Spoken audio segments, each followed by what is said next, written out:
Hi guys, and thanks for joining us again.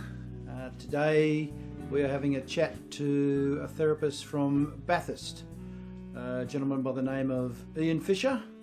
So I've met Ian via a couple of Facebook groups that we are members of, and he apparently used to live where we are now living, up in the sunny Nelson Bay area. So with no further ado, let's have a chat to Ian. All right, mate. So thank you very much for agreeing to do this afternoon. Appreciate your time. I know you're looking after your daughter and doing some homeschooling at the moment. It's always fun. Now, you are based in Bathurst, is that right? No, I'm actually based 50 k's away, 60 k's away in Orange. Oh, Orange, New South Wales. So, yeah, just a little bit further out. Yep. A little bit higher as well. We're actually a little bit bigger than Bathurst too. Oh, really? Believe it or not, yeah. And you've got the vineyards out there as well, and a gold mine, I believe. Yeah, vineyards, large gold mine, lots of running tracks, not many myotherapists, being me only. But like a few massage therapists here, so. Yeah, and a long way from the surf. Oh yeah, I do miss it, I can tell you that. I'll send you some photos when Fingal's going off, if you like. Oh, that'd be nice. Yeah, just up around Green Hills would be lovely. Fair enough. Yeah. All right, mate. So we're just going to go through a few things and just get to know you a bit better. So how long have you been in the soft tissue business for? About, what have we got, 10 years nearly. So 10 years on June the 30th, I think it is, since I qualified.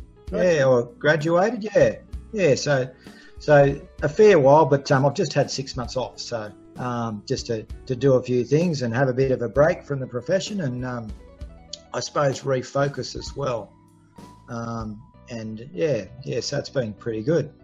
We all need to take those moments from time to time in our careers, don't we? Just to re-establish that, we're here for the right reasons or not, I guess. Yeah. So what made you decide to study soft tissue therapy? I was pretty much, I suppose I fell into it a little bit. I suppose I was like probably half the sporty people back in my time at school who wanted to be a physio. So back then there was only really one physio school, being in Sydney, and I think the marks were sort of well above what I was ever going to get. So I was pretty close to being a doctor, that what you had to get. So that sort of went by the wayside, and I tried a couple of other things, being psychology and being accounting, and sort of fell into hospitality at the end and hospitality management. So after that, I got the hang of, or sort of got the I suppose the, what would you say, the sort of sniffed it out as far as myotherapy goes. It sort of just came up one day and I thought, what is that? And then I had my wife's cousin's actually a massage therapist, so, and she massaged me for headaches, and I thought she's pretty much the only one that sort of really actually physically had a lasting success with me. So I looked into it a bit further and found the myotherapy as well, and I thought, well, that's pretty much what I want to do, sort of work along those lines as far as the neuromuscular perspective, I suppose you'd say. So you studied that in Victoria? Yeah, studied that. So I did it by correspondence. I had a fair few trips to Victoria before they all stopped that. It's pretty much you've got to be there now, I think. I'm not sure whether you do, but yeah, I had a fair few trips to do it, and I was actually lucky enough that I was working in a physio practice, which was a dry needling practice at that stage, which was probably not really common 10 years ago, or not as common. It was just starting to catch on, so I was able to learn a bit there. So because one of the physios was actually a teacher of dry needling as well, so I could go down, I could do all of my theory work and stuff down in Victoria over the weekends, come back, work, and then do my study also at home and just bounce a few of the dry needling things off the physios, because certainly myotherapy, it does have its similarities, but it also has its differences.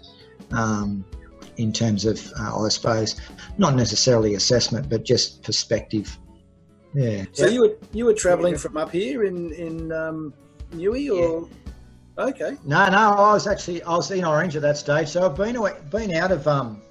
So originally I was from Orange and moved to sunny old Nelson Bay and finished my schooling up there and spent a few years up there, and had a fair bit of time at the beach there and thought, what am I going to do with my life? So that's probably why I'm not a physio now. Too much beach work, but but anyway, that's another story. And then just sorry, what was the question again? I forget the question. Travel to Victoria. Yeah, no, I was in Orange. About 8 hours, 8 to 9 hours travel. So I'd travel down sort of on a Friday, and then travel back on the Sunday evening. So you'd probably leave about 5 and get back by about sort of 2 in the morning. Wow, that's a commitment. Yes, very much so. Yeah. I've got a few truck drivers in the family, so I think that sort of flowed through a bit.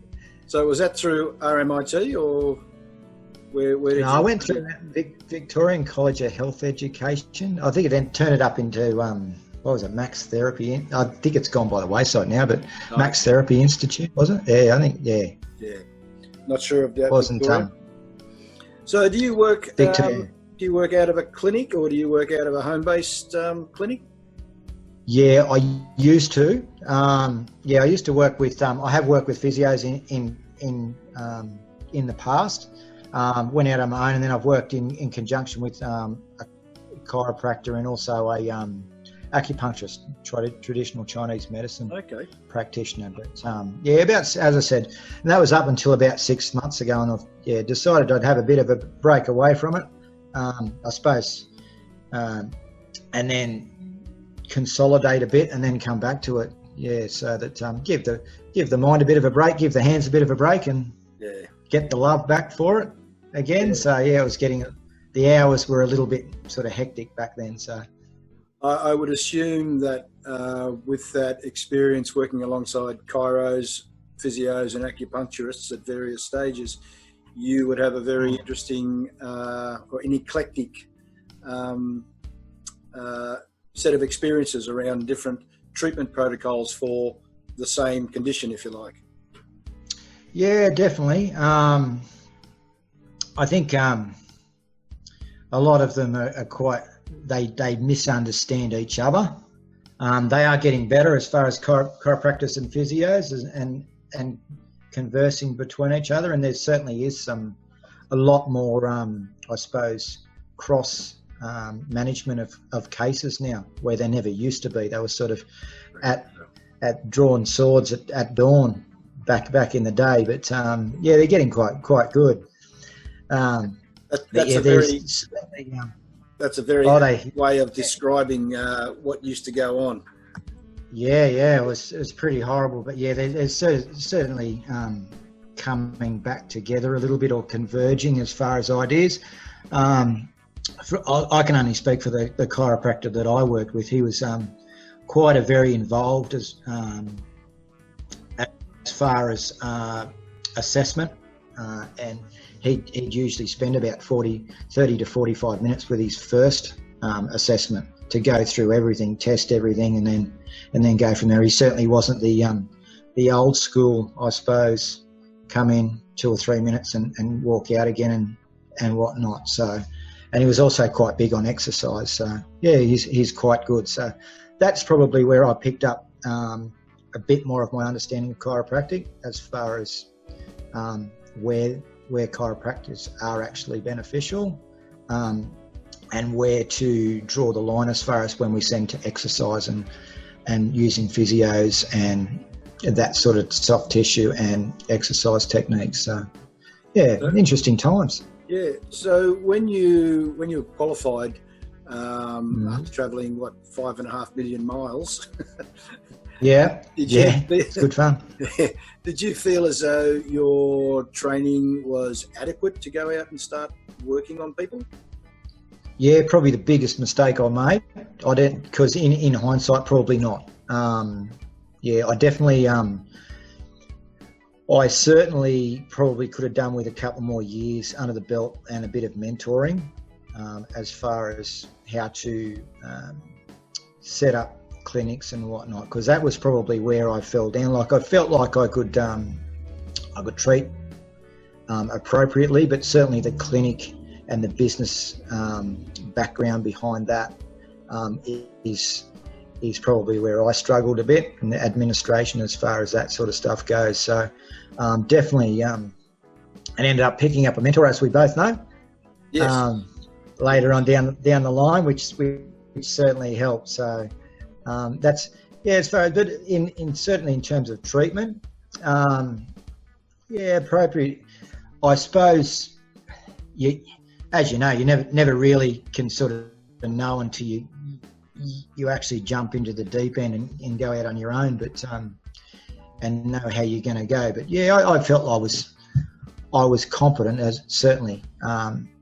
So I think some of the things that I've done probably 8 or 9 years ago, you'd probably cringe at now, but that's the learning experience. We're all in that. yeah. But yeah. So what do you find the most rewarding with what you do? I think it's just, as far as for me or for the client, for me, for you personally. For me personally, I suppose I'm a bit more of a kinesthetic style of person. So, and I like to fix things. So, if you're actually falling into an occupation where you can help someone and actually use your hands to do that and use your mind to do that, I think there's no better real profession as far as that goes, as far as soft tissue therapies, because you're actually physically doing something to help someone and using your, I suppose, your thought processes and intelligence to produce that level of help. So that's what I find rewarding. And no person is different. There are certain protocols to things, but everyone's different as far as what's going on, and it's not just a calf tear, or it's not just a hamstring tear. There's certainly nuances with everyone that you've got to pay attention to, and specifics, and that's what I suppose is quite unique to the soft tissue therapies. Is I suppose we're actually feeling things that are quite different underneath the surface, where you might have that calf tear or that other tear where you're feeling that. Certainly you're doing your objective assessments before it, but once it comes down to palpation, yeah, that's where I think that's where the gold is. And how each individual responds to that treatment. That yeah, definitely. Yeah, absolutely. So what do you find the most frustrating?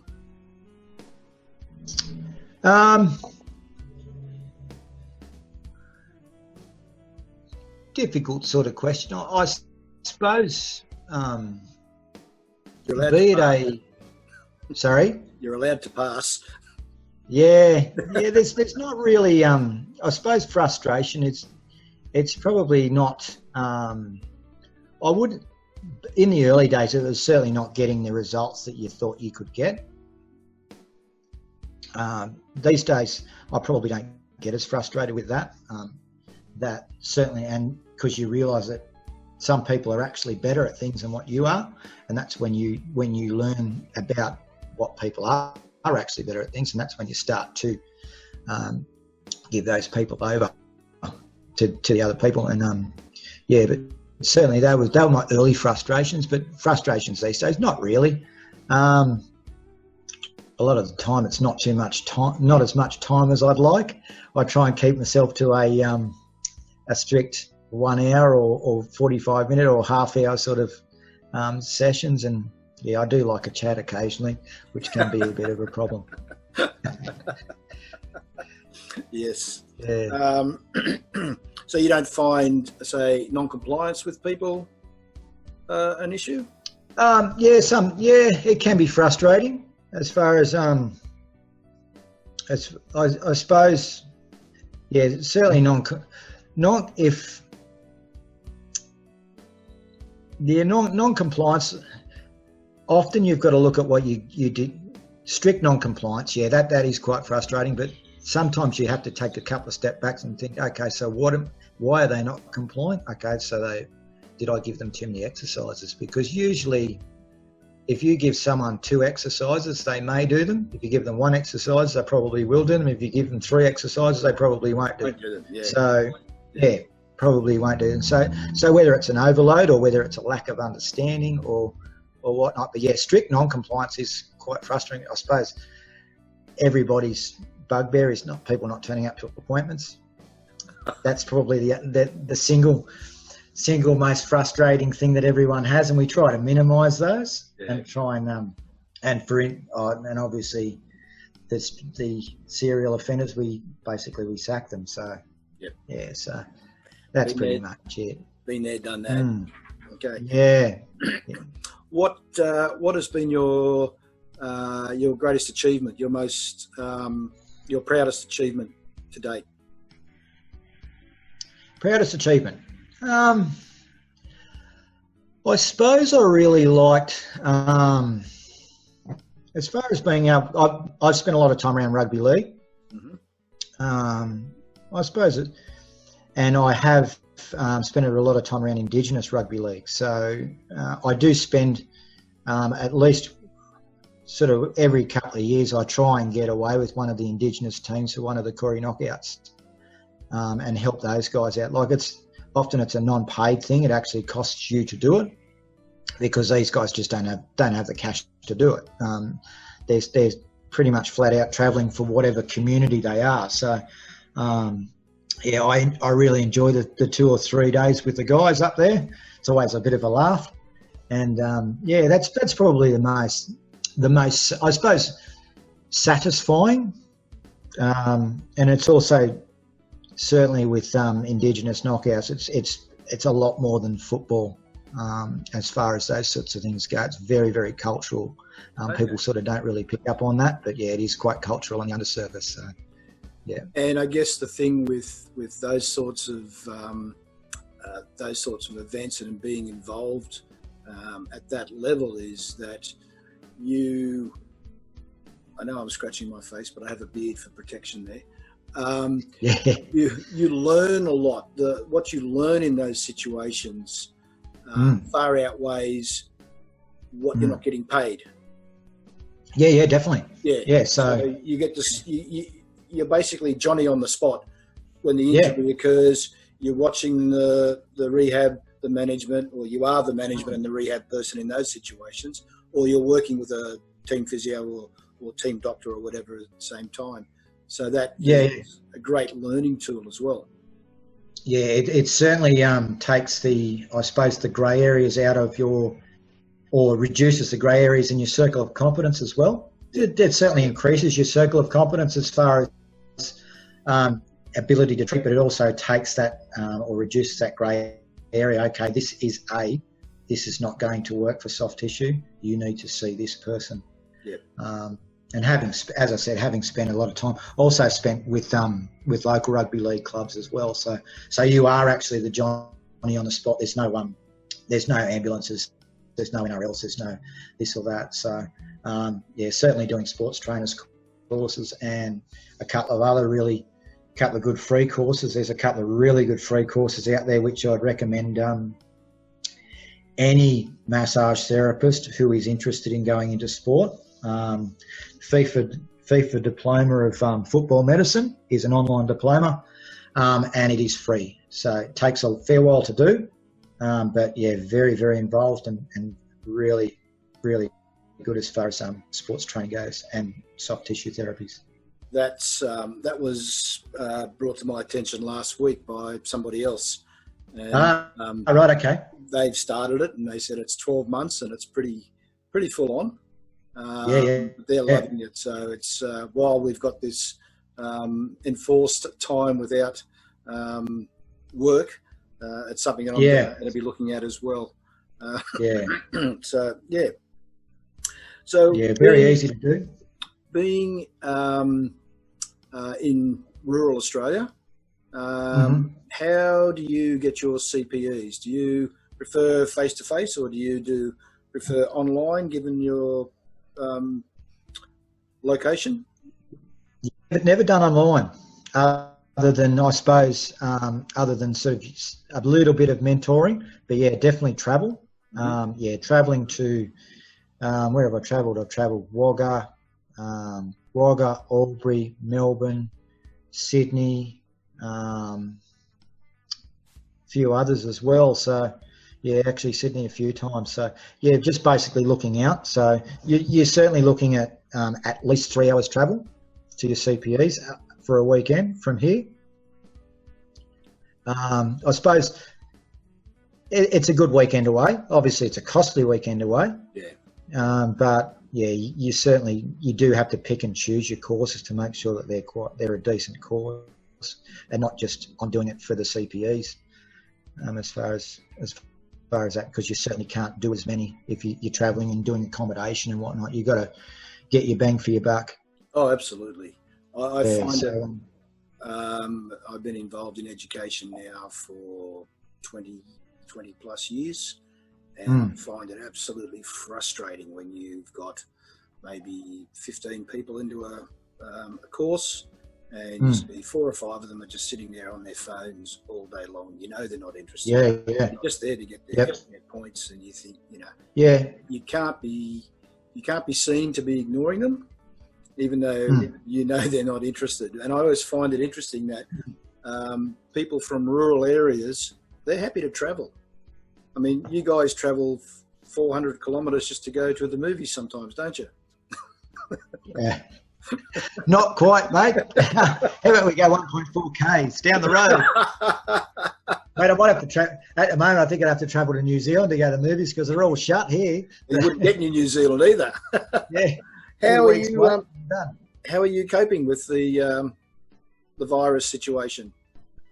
Okay, so yeah, we're fairly I suppose it's a lot easier in the country for because just basically if you have a look at Sydney and Newcastle and Wollongong and wherever you've seen the groups of people, that's why I think that's what it is. There's 5 million people in Sydney, so social distancing might be a bit hard in a basin that big. So you really do have to stay at home. Like we're pretty good. I'm doing a fair bit of distance running at the moment as I'm off work, like everyone else. Doing some stuff with my daughter, but yeah, we're pretty good. My wife works for a specialist doctor, so it's always a little bit in the back of your mind as far as being exposed to sort of the coronavirus. But yeah, we're pretty good. Like there's nearly 50,000 people sort of in Orange, and it's quite a spaced out area. Everything's pretty much closed in Orange. As far as everything other than supermarkets, really. So there's no one really, I suppose, flouting the laws. And if anyone knows Orange, it can get a little bit cool too. So it hasn't quite yet. So social distancing won't be a problem in about 3 months' time when it's about -3 in the morning. So that'll keep them down. Yeah. So as far as switching off, I know you're a runner. So do you do any other hobbies or activities when you're in your downtime? Hobbies and activities, really probably just the running side and reading through that. I don't have a whole lot of downtime, I suppose. It's usually family orientated time. Bit of running, that's probably more my outlet. But yeah, it's certainly family, work, and that one. I certainly like going out for a few beers when I can get out. That's for sure. But yeah, that's pretty much by the wayside at the moment. Yeah, absolutely. Yeah. All right, Ian, mate. Thank you very much for having a chat and giving up a bit of your time today. Yeah, no worries, mate. I'll see you on that particular Facebook page. Yeah. I will actually be giving him a buzz too at some point over the next couple of days. And yeah. I'm pretty sure he'll be up for it, but we'll find out. Yeah, will do. Right, mate. All right, mate. Stay safe. See you on the other side. Okay, thanks, mate. See ya. Bye. Bye. Alrighty, guys. Thank you again for watching. If you have any comments, any questions, leave them below. And once again, stay safe and stay healthy. And we will see you on the other side of this COVID-19 epidemic that we're all going through. Thank you again.